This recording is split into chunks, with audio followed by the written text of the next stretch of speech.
when Ruto was hitting at him in Busia and Western generally, he didn't know that Rigiji had a response and a hard hitting one. Akamwambia, look at the mirror. Yes. Look at the mirror. If you are talking about, akasema, if I'm incompetent, kwa kudanganya wa Kenya, very incompetent. If I'm incompetent, kwenda kuambia watu mambo sijui gani, I'm very incompetent, Mr. President. In corruption? Corruption, I'm very incompetent. I'll just look at the mirror if you want to know who is corrupt. Look at the mirror. Kasa kuuliza wa Kenya, kama tunaweza fanywa hivi first term ya president, na kama second term watarudi, takuwa wanafunzi wa starehe. And you know, that's the language now that excites people. And you know, as of now, he has managed to excite the Mount Kenya region. And I think now he's trying to move out of the Mount Kenya region to try and create alliances with Ukambani. With Ukambani. I think Ukambani is also locked. Ukambani, you might say whatever you want to say about Kalonzo Musyoka, but Ukambani is locked as of now. You can't take Ukambani out of Kalonzo Musyoka. Now the battleground will be Western. Western is going to be a really, really huge battleground and the coastal region, because because you will assume that Nyanza will go with the Raila Odinga. When Raila Odinga says left, they go left. Not just Nyanza, not Nyanza per se, but Luo Nyanza, because you hear Kisii Nyanza also saying, no, we also are arranging ourselves. Now pia ndo anakataa hizi appointments mingi. Kumbuka the first Ghana one was Kisii, kuna Bosiri amekataa, sijui kuna nani amekataa. They are saying that kidogo the government is not taking them seriously, and they are dying with Matiang'i, and they are saying that their person the next general election is Matiang'i. And so if you add Matiang'i into the matrix, and you will assume that all Kisis will then go follow Matiang'i where Matiang'i is going. You will assume that all Kikuyus will follow where Rigiji is going. You will assume that all Kambas will follow where Kalonzo is going, and will assume that the GNZs generally, you know, they say they are tribeless and they are formless and they are leaderless. But generally in the matrix of things, when you put Kalonzo Musyoka here, or whoever will be fronted by the opposition, and President William Ruto on the other side, you will assume that most of those GNZs will go to where the other people are, because of the history they have with the President William Ruto. And so if you start analyzing those matrix, you then understand why Ruto has been trying to beat his chest, literally. Kusema hii chaguzi tumeshinda. I think he is starting to panic. He is starting to think that if he allows this thing to go by like this, and he doesn't start campaigns early, then kitaumana 2027. Things are not the way we thought they would be. One, at easy regions, the regions that he's going into, is making inroads into, say for example Western. He's not too sure about that region or any other that he's banking on. This is the reason why. Listening to Rigiji yesterday, he's come out to tell any region that Ruto will step there, kwamba he is a master of deceit. Do you remember when he came to Central Kenya, he would mention every road by name? Yes. Do you remember when he came to Central Kenya, he went to every church? Yes. Do you remember when he came to Central Kenya, he knew every village? In fact, sisi wenyewe, we could not take him round because he literally knew his way. Central Kenya as like the back of his hand. Please do not. So anyone who is doubtful about whether Ruto may or may not be the way people are saying, if they listen to Rigiji and if they have any beliefs or any trust left in him, definitely he is injuring whatever effort Ruto is making in any other region that is going, because these are people who have felt it firsthand. These are people who have experienced it firsthand. They call it betrayal by Ruto. So going anywhere that Rigiji will speak out and tell them, no, this is how he came to our region, and if people care to listen, then Ruto is not assured of these regions that he is making inroads in. Therefore, to answer your question, he in as much as he is just stamping, Ruto is not certain about his tomorrow. In fact, he's getting even more worried. Just that you have to wear this brave face and show that you're in charge and that you are the top contender. in the coming general election, but he's as worried as anyone else would be, seeing what is happening, the realignments and all these. With 2 years to go. Yes, just but also this will hold if we do not have this camp holding together as one to 2027. The dangers of interest developing and becoming too many, and then people beginning to pull in different directions are so possible in the Kenyan politics. Even Sudi, the whole clan of his, that's what they're trying to do, because what they're saying, Sudi akukuliza, have you ever seen a president in Africa going one term? They're there. But anakuambia it can't happen. Anakuambia tutapiga kura kama hazitatosha tutajaza. That is just a language of trying to intimidate people, to try to tell people that, whatever you do, Ruto is going to come back for a second term. It's not as certain as it is. But the biggest danger of the opposition is because Ruto knows that if they go united, there's a possibility that they can beat him, and so his main strategy will be to try and divide that opposition as much as possible, to try and make sure that Mutata is vying, that Kalonzo is vying, that Rigiji has also somebody who is vying, and so the more the presidential candidates, the better it will be for President William Ruto. But if they united, as Ruto says, they united as one front and face President William Ruto as one opposition, it's going to be very challenging for him. But we have seen this divide and rule challenges strategy since the Ford times, when Moi was facing Ford. Yes, and Moi was in danger of losing that election until they split Ford and Ford Asili and Ford Kenya, and Moi sailed through. And until the opposition came together in 2002, that's when now they beat Moi. Although Moi was not on the ballot, it was former President Uhuru Kenyatta who was vying for the first time. But even then, if the opposition was divided, Uhuru Kenyatta would have won that election. And so the biggest challenge for the opposition right now will be to make sure that they go as a team.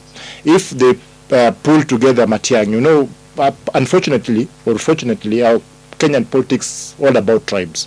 Tribeless, leaderless, formless might say they are there, but largely it's organized through the tribe. Politics is not about friendship. Rigiji and Kalonzo are not friends. They were fighting the other day. Rigiji and Wamalo are not friends. They were fighting the other day. Just like Raila Odinga and William Ruto are not friends. They have been fighting all over since their political career started. About interest. And so it's about interest. And so, Rigiji might not even be vying for the next general election, but we'll ask, so what am I getting out of this arrangement? Say Kalonzo will ask, so what am I getting out of this arrangement? Matiang'i will come and ask, so what am I getting? And so will be needing Nyoro asking the same question. And that will be the biggest challenge. How do the opposition then make sure that despite all those interests, they say many cooks spoil too many cooks spoil the broth.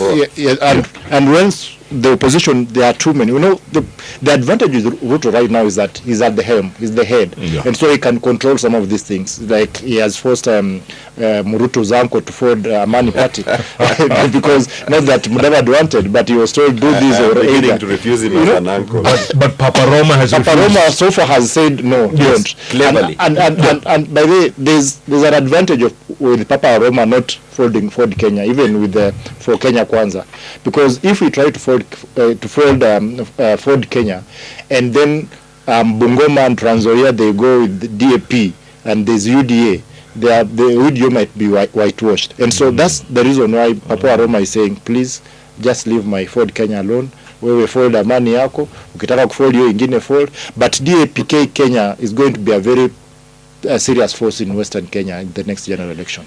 Na wasicheze na kina anatembea because ODM is losing its grip in Western, and with Baba away, if he wins, there will be nobody to coalesce around. And Sifuna might be likely forced out of ODM coming soon. Let me start by saying something. I voted for Raila Amolo Odinga, and therefore my deputy presidential candidate was Martha Karua. That has to be very clear. There are people who voted for William Ruto, and therefore their deputy presidential candidate was one Rigiji. The good thing with Mother Karua, she never leaves her soldiers behind. So she calls me and says, look here, we want to mend fences with Rigiji. You remember, these people really insulted one another. They threw jabs at one another. They said things that were not good. I said, there's nothing wrong with unity. There's nothing wrong with bringing people together. I told her, Mother Karua, I am coming. I will be there. In fact, I am happy to see when politicians who once insulted each other are shaking hands and forgiving one another and coming together. Like Ruto and Raila. And, Yes. Actually, by the way, most of the times, it does very well for the country. And Mount Kenya was there because there are those people who believed that Mother Karua is bad and those people who believe that Rigiji is bad. When the two people come together, then the people who follow them stop being segregated. And for us to defeat Ruto, because we must defeat Ruto, every vote must count. And every vote in the mountain must be cast in the same basket. They cannot be in separate baskets. We can't have a situation where, like last year, 3.7 million people give their votes to William Ruto, and 1 million people from Mount Kenya, or about 1.1, gave their votes to Raila Amolo Odinga. So we want those votes in one basket. And I was happy in a forum that brings people together.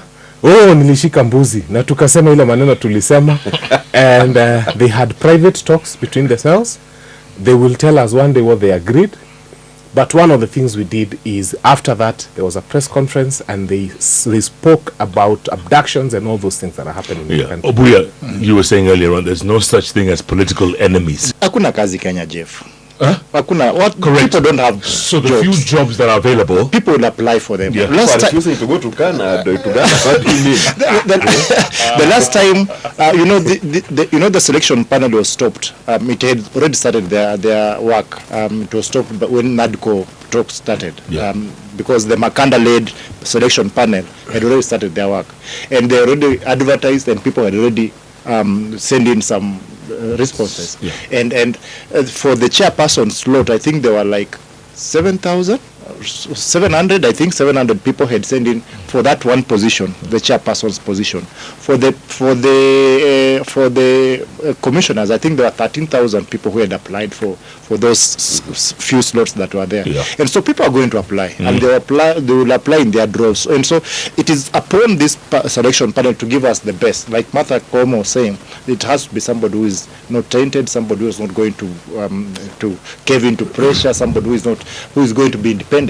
And the panel has 90 days to make sure 90 that days. Yes, to make sure that all these things happen. I don't think you people live in Kenya. Penyamango, The problem is you people are assuming that the IFCBC selection panel has 90 days. And I've always told Kenyans, nyinyi uchezewa mchezo na mjui. IEBC commissioners were selected a long time ago. It took them 2 years to select IEBC commissioners. The problem we had was the panel that will come and ratify what they have already selected. So you people are there imagining ati unaenda kujaza CV ya nini? Ni nini unapeleka form huko ya kufanya nini? 13,000 of you apply. These people had 2 years. In fact, those people who are going to be IBC commissioners are aware. They are just waiting for this panel beating to happen. You will see it will not take 90 days. Itaenda mbio mbio kama impeachment ya Rigiji. So I can tell you for free, we had 2 years of politicians trying to select the people they want. And even briefing them and debriefing them and even telling them of the interview questions. I have no doubt in my mind that those people who are going to be commissioners are aware. I think the person who doesn't know is chairman. And what they usually do with chairman, they look at the person who got the least marks because they start bottom up. Even Chebukati got the least, and that person who becomes chair. Because when they are appointing IBC chairman, they look for the person who's got the highest capacity to be manipulated and disturbed and thrown around. And that's the one they appoint. So if I was now one of those commissioners, and I'm not anyway, what I would do is I'd make sure I'm number last in the interview.